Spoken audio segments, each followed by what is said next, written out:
of the top of the year, which I turned 52.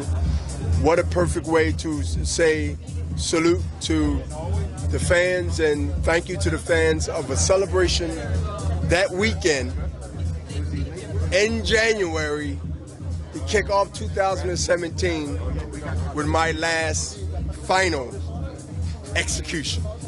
That sounds like the title. Final execution. Boom. Bernard, arguably you're the greatest middleweight in the history of boxing, but I know you've been asked... One of the greatest middleweights. No question. You've been asked One of, not the. You've been asked, well, in my perception, I hold you as the greatest middleweight. And I thank you. Thank you. You've been In asked... front of Ray Robinson? Well, I didn't grow up watching him, so... Okay. I got you. That's fair enough. You've been asked with some serious trepidation about Golovkin, but I wanted to take your actual take on him as a middleweight. I think it's his 21st knockout. He has multiple title defenses. How would you really see him as a middleweight? I mean, some people have him in there as a top 25 in the last 25 years in the middleweight division. Well, to be honest with you, I don't even know who the top 20 middleweights of all time are. To be honest with you, I know that might sound a little ignorant on my part, but I would say that Triple G deserves to be in a position in the era that he's in right now. Is it made up defenses where his record is just patent on, you could say, C, D level fighters? No. I'll say that the quality opponents he's fighting is the opponents that's available that wants to fight him. I don't know about others, won't charge him for that crime. But what I can say that he deserves to be in the conversation of a potential great middleweight. Right now, I don't say great because he's undefeated. I don't think he would say that. I don't think you could say that he's not deserving of his position that he's in. To be great, you got to do great and beat great people. So you got to do great things, but you also got to beat great fighters. Because the only way you can consider yourself in a situation with others and critics in history is based on who you beat, based on risk you take. Now, just say Triple G clean out the middleweight division, or if he don't clean out the middleweight division and he get the winner of Andre Ward or Sergey Kovalev, wow, now you're talking about, wait a minute, you're doing what Bernard Hopkins did. Come from 60 to 75 to win a championship in 2 weight divisions. And then you look at history and say, well, Ray Robinson did it, but he didn't accomplish it. These are the things that I believe is the foundation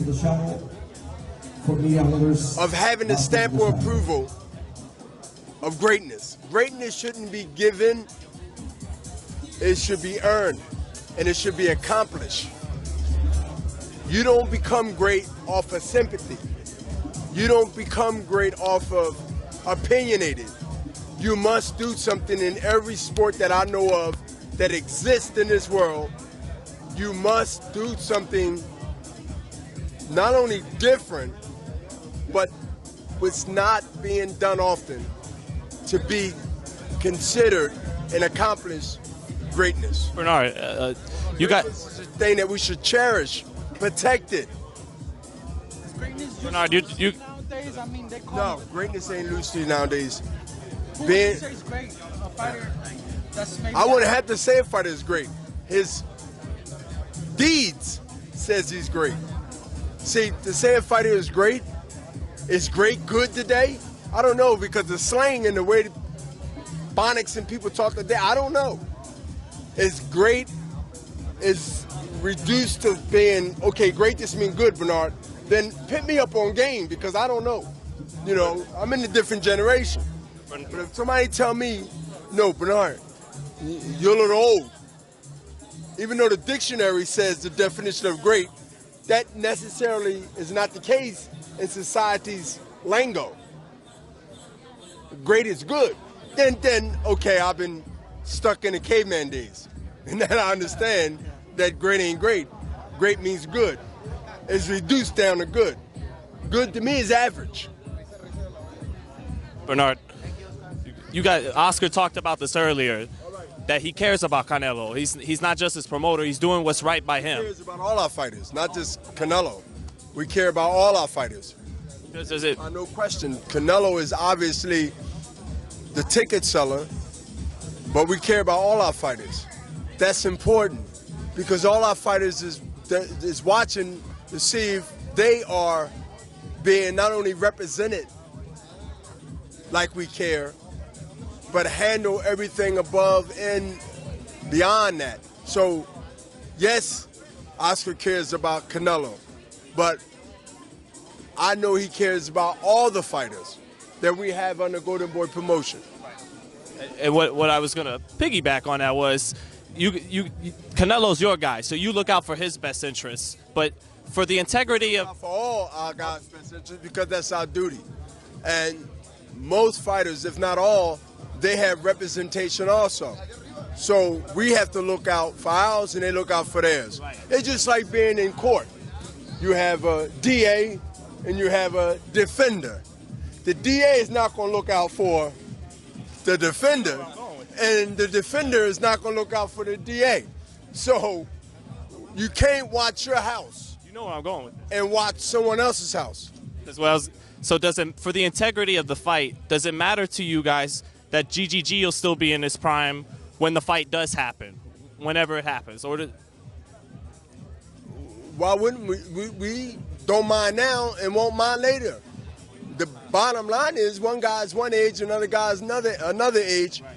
And to me, if you 10, 8, 9, or whatever years you are ahead of a guy in age, 9 out of 10, them numbers don't catch up and even out, no matter what. So whoever's older gonna always be older.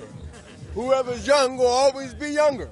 So it doesn't really matter to me, whether he's this age or that age, because numbers never lie and they never will. so if it happens and he just so happens to When it happens. when it happens. Let's stay positive. When it happens.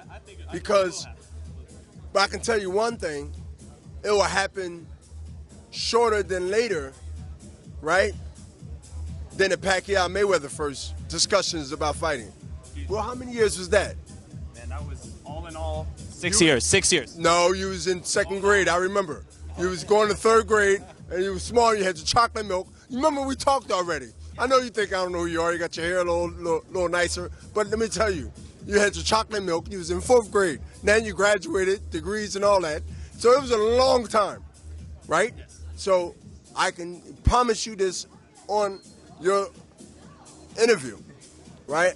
That it will happen sooner than later, and it won't happen as long as you waited for the other fight, as I mentioned, Pacquiao and Mayweather fight, which, took a long time to happen. Eventually it did,